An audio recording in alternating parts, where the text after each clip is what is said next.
قومی حکومت کی یا ایک اور نئی اتحادی حکومت کی بات ہو رہی ہے۔ پی ٹی آئی کے اندر ہی کچھ لوگ ہیں جو چاہتے ہیں کہ عمران خان صاحب اندر رہیں جیل کے، اور مولانا فضل الرحمان کا مارچ ہوگا یہ دیگر مارچز کی طرح نہیں ہوگا۔ بل کو پاس کروانے میں پیپلز پارٹی نے ووٹ دیا تھا، زرداری صاحب اس میں اڑے ہوئے ہیں۔ مقبوضہ کشمیر میں تو ہڑتالیں ہوتی تھیں، آزاد کشمیر میں ایسا نہیں ہوتا تھا۔ عوامی ایکشن کمیٹی ہے وہاں کی، اس نے کہا ہے کہ لانگ مارچ بھی ہو سکتا ہے۔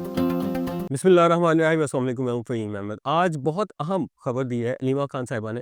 یہ شاید پی ٹی آئی کے لیے سب سے اہم خبر ہے کہ جب P T I long march کر رہی تھی تو حکومت نے آفر دی تھی کہ اگر آپ سنجانی چلے جائیں تو عمران خان کو 20 دن کے اندر رہا کر دیا جائے گا۔ اب یہ مجھے نہیں سمجھ آتی کہ کس عقل مند نے یہ فیصلہ کیا کہ وہ عمران خان کی رہائی کو پیچھے رکھ کے ایک کنفرنٹیشن کی سیاست کی طرف جائے اور ڈی چوک چلا جائے۔ جب یہ آفر ہوئی تھی اور یہ بات ہو رہی تھی، اگر حکومت یہ پبلک نہیں بھی کرنا چاہ رہی تھی، پی ٹی آئی کی پبلک نہیں بھی کرنا چاہ رہی تھی، لیکن جو پی ٹی آئی کے فیصلہ ساز ہیں ان کو تو اندازہ ہو گیا تھا نا کہ یہ آفر آئی ہے۔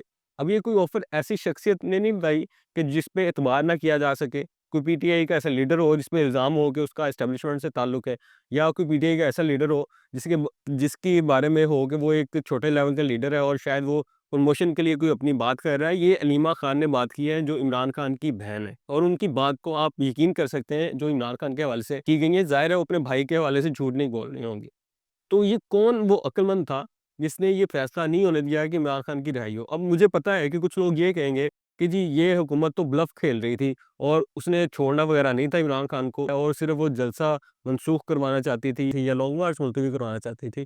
مجھے پتا ہے بہت سارے لوگ پی ٹی آئی کے یہ سوال اٹھائیں گے، لیکن دیکھیں جو جلسہ ہے اور عوام تو آپ کے ساتھ وہاں ہوتے ہیں نا، آپ کے جلسے کا مقصد کیا تھا؟ عمران خان کی رہائی۔ تو جب حکومت گھٹنے ٹیکنے پہ مجبور ہو گئی تھی بقول علیمہ خان کے، اور وہ رہا کرنے کو تیار ہو گئی تھی، تو کیوں یہ ایسا نہیں ہوا کہ سنجانی جا کے پراؤڈ ڈال لیا گیا صرف اس حد تک کے لیے کہ جب آپ عمران خان صاحب کو رہا کریں گے تب ہم اپنے گھروں کو چلے جائیں گے؟ کس کی یہ عجیب طرح کی سوچ تھی کہ جو ورکرز کو مروانے کے لیے چلا گیا؟ میں کسی طور پہ حکومت کے گولی چلانے کو ڈیفینڈ نہیں کر رہا، لیکن بات یہ ہے نا کہ اندازہ تھا، سب کو اندازہ تھا کہ جب ورکرز آگے بڑھیں گے تو حکومت کی طرف سے اتنا سخت قسم کا ری ایکشن آئے گا۔ لیکن اگر آپ آگے نہ بڑھتے اور اس وقت جب آپ کے پاس یہ آفر آ چکی تھی کہ عمران خان کو رہا کر دیا جائے گا، تو کیوں یہ نہیں مانی گئی؟ کہیں ایسا تو نہیں کہ پی ٹی آئی کے اندر ہی کچھ لوگ ہیں جو چاہتے ہیں کہ عمران خان صاحب اندر رہیں جیل کے اور باہر نہ آئیں؟ اس سے تو یہ تاثر جا رہا ہے نا۔ دیکھیے سب سے بڑا جو ہدف ہوتا ہے کسی بھی احتجاج کا حکومت کے خلاف، وہ یہ ہوتا ہے کہ اس کے مطالبات مان لیے جائیں، اور جب حکومت مطالبات ماننے کو تیار تھی تو آپ نے وہ کھیل کا جو ٹیبل تھا، وہ جو شطرنج جاری تھی حکومت کے درمیان اور پی ٹی آئی کے لیڈرز اور پروٹیسٹرز کے درمیان، وہ ٹیبل ہی الٹ دیا۔ اور اس کا نقصان کیا ہوا؟ اس کا نقصان یہ ہوا ایک بڑا دھچکا لگا پی ٹی آئی کی سیاست کو، جب لوگوں نے کہا کہ یہ جی تو واپس چلے گئے۔ دوسرا، پی ٹی آئی کے جو ورکرز ہیں وہ بیچارے شہید ہوئے۔ اب اگر کسی کو لاشوں کی ضرورت تھی پھر تو ٹھیک تھا کہ لوگ ڈی چوک چلے گئے، لیکن اگر کسی کو ڈی چوک میں لاشوں کی ضرورت نہیں تھی اور کنفرنٹیشن نہیں چاہتے تھے، تو پھر اس سے زیادہ اچھی آفر کیا تھی کہ جو علیمہ خان صاحبہ نے بتائی ہے کہ عمران خان کو رہا کرنے کی بات ہو گئی ہوئی تھی؟ میری رائے میں پی ٹی آئی کو اپنی اسٹریٹجی کی طرف بھی دیکھنا ہوگا، کیونکہ ملٹیپل مسائل ایسے ہیں جو کوئی نہ کوئی ایسے سامنے آ رہے ہیں جن سے پتہ چلتا ہے کہ جو فیصلہ سازی کا عمل ہے وہ اس طرح سے نہیں ہو رہا ہے جس طرح ایک سیاسی جماعت کرتی ہے۔ اب ایک اور مثال دے دوں، جو بشرا بی بی نے کل بات کی جی کہ مجھے اکیلا چھوڑ دیا گیا تھا، اور پبلکلی یہ کہا اور الزام لگایا ایک طرح سے ورکرز پہ یا لیڈرز پہ کہ انہیں اکیلا چھوڑ کے چلے گئے تھے، اور علی مین صاحب اس کی تردید کر رہے ہیں۔ اب علی مین کی بات کو سچ مانا جائے یا بشرا بی بی کی بات کو مانا جائے، تو میں نے پہلے بھی کہا تھا بشرا بی بی سے کہ برائے مہربانی احتیاط کیا کریں بات کرنے سے پہلے اور بیانات دینے سے پہلے۔ دیکھیں ایسے بیانات نہیں دینے چاہیے جس سے اپنی پارٹی کو نقصان ہو۔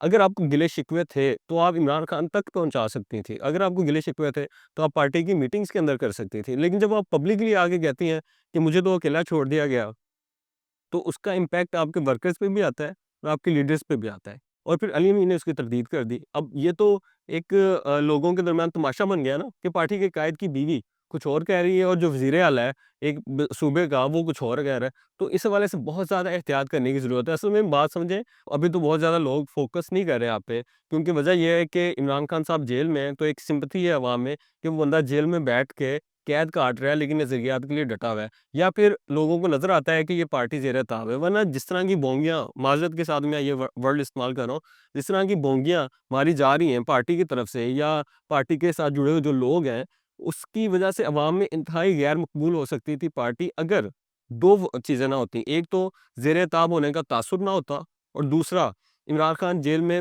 مستقل مزاجی سے جیل نہ کاٹ رہے ہوتے۔ تو اپنی چیزوں کو فوکس کریں اور مین ہدف رکھیں کہ آپ نے اپنے لیڈر کو آزاد کروانا ہے، نہ کہ اپنی سیاست کو آپ نے آگے بڑھانا ہے اور خود کی سیاست چمکانی ہے اور خود کو ایک انقلابی لیڈر ثابت کرنا ہے۔ لیڈر ایک ہی ہے پی ٹی آئی کا جو اس ٹائم جیل کے اندر بیٹھا ہوا ہے، اور اس کی رہائی کے لیے کوشش کریں، نہ کہ اپنی 1.5 انچ کی مسجدیں بنائیں۔ ایک تو یہ دو خبریں تھیں جن کے حوالے سے بات کرنی تھی۔ دوسری بڑی عام خبر یہ ہے کہ مولانا صاحب نے ڈیڈ لائن دے دی ہے حکومت کو، اور کہا ہے کہ وہ جو خبریں آ رہی ہیں کہ مارچ بھی کیا جا سکتا ہے اسلام آباد پر مولانا فضل الرحمان کی طرف سے۔ تو یہ جو مولانا فضل الرحمان کا مارچ ہوگا یہ دیگر مارچز کی طرح نہیں ہوگا۔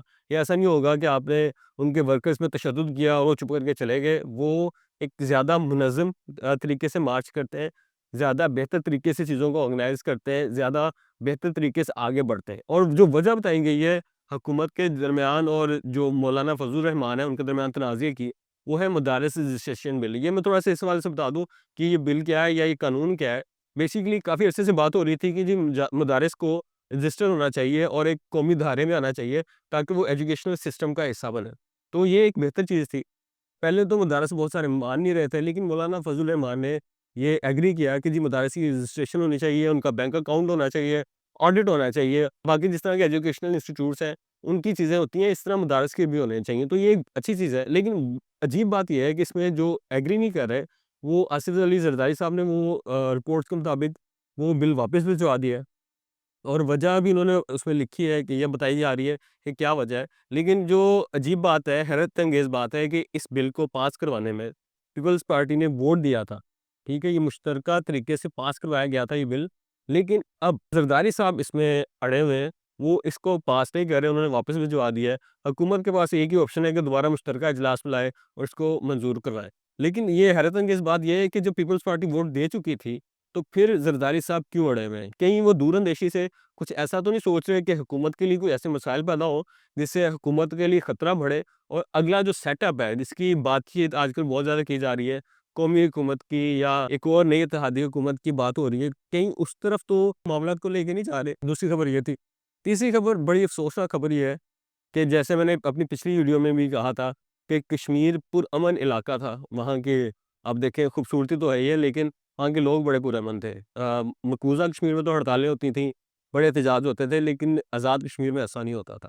لیکن وہاں جو قانون پاس کیا گیا، آرڈیننس، بیسیکلی قانون پاس بھی نہیں کیا گیا، آرڈیننس جاری کیا گیا حکومت کی جانب سے، صدر کی جانب سے احتجاج کے حوالے سے، تو اس کے خلاف پہلے تو شٹ ڈاؤن ہوئی، پھر احتجاج ہوا، اور اب جو عوامی ایکشن کمیٹی ہے وہاں کی، اس نے کہا ہے کہ لانگ مارچ بھی ہو سکتا ہے۔ تو دیکھیں کیوں معاملات کو اس نہج پہ لے کے جا رہے ہیں کہ ایک بار پھر سے وہاں انتشار ہو، وہاں دشمنوں کو فائدہ اٹھانے کا موقع ملے، بھارت الگ سے ایک بیانیہ بنائے کشمیر کے حوالے سے۔ تو کیوں حکومت تدبر کا مظاہرہ کرتے ہوئے ان جو مظاہرین ہیں ان کی جائز بات تسلیم کیوں نہیں کر لیتی؟ کیوں نہیں رائٹ ٹو پروٹیسٹ دے دیا جاتا ہر شخص کو کہ وہ اپنے جو حقوق ہے اس کے لیے آواز اٹھائے؟ پہلے آپ کو یاد ہوگا کہ جب بجلی کے بلوں کے حوالے سے احتجاج ہوا تھا تو بڑی چھوٹی سی انہوں نے کی تھی، مطالبات کیے تھے، لیکن حکومت اس لیول پہ لے گئی کہ وہ پرتشدد مظاہرے ہونا شروع ہو گئے۔ اب جب انہوں نے دوبارہ ایک جائز مطالبات پیش کیے ہیں تو ان مطالبات کو مان لیں تو اس میں کیا حرج ہے، تاکہ ملک انتشار سے بچے۔ تو یہ بہت 3 اہم خبریں تھیں جس کے حوالے سے میں نے بات کرنی تھی۔ انشاءاللہ اگلی ویڈیو کے ساتھ دوبارہ حاضر ہوں گا۔ اپنا خیال رکھیے گا۔ اللہ حافظ۔